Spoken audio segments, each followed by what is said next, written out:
नमस्कार, देसी blog channel में आप लोग का स्वागत है। मैं फिर से आ चुका हूँ कुंदन जी के स्टूडियो में, सुगम म्यूजिक रिकॉर्डिंग स्टूडियो, जो यहाँ पे काफ़ी बवाल सॉन्ग रिकॉर्डिंग हो रहा है। आपको कमलेश यादव के माध्यम से सॉन्ग आने वाला है। आप लोग प्लीज़ इस वीडियो को और इस गाने को जो आने वाला है सामा म्यूजिक भोजपुरी पर, कम से कम ज़्यादा से ज़्यादा सपोर्टिंग करें और इस गाने को ज़्यादा से ज़्यादा वायरल करने का कोशिश करें। और अच्छा सॉन्ग है। और यहाँ पे बैठे हुए हैं हमारे सामा म्यूजिक के ऑनर दीनानाथ चौहान, और यहाँ कुंदन जी बैठे हुए हैं रिकॉर्डिंग मास्टर, जो काफ़ी मेहनत करते हैं वीडियो के ऊपर और ऑडियो के ऊपर।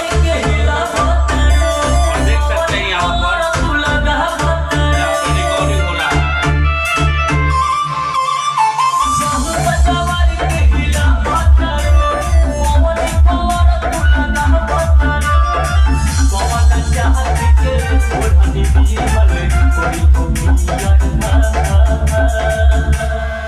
कामना जाते हैं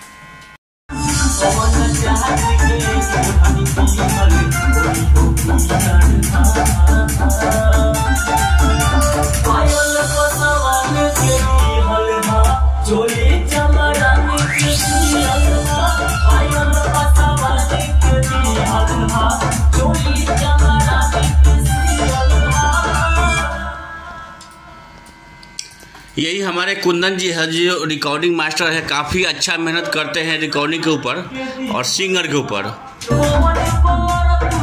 काफ़ी लगते हैं कि ज़्यादा मेहनत कर रहे हैं, इस तरफ हमारे वीडियो में नहीं देख पा रहे हैं। फोकस ज़्यादा स्टूडियो, रिकॉर्डिंग स्टूडियो।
तो ये डुएट सॉन्ग आने वाला है, आप लोग को दिखाना चाहता हूँ इस वीडियो के माध्यम से।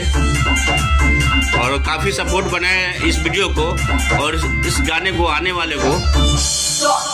तानिया झा का सॉन्ग डुएट है जो काफ़ी बवाल मचाने वाला ये सॉन्ग। और मैं कुछ कुंदन जी से बात भी कराऊंगा।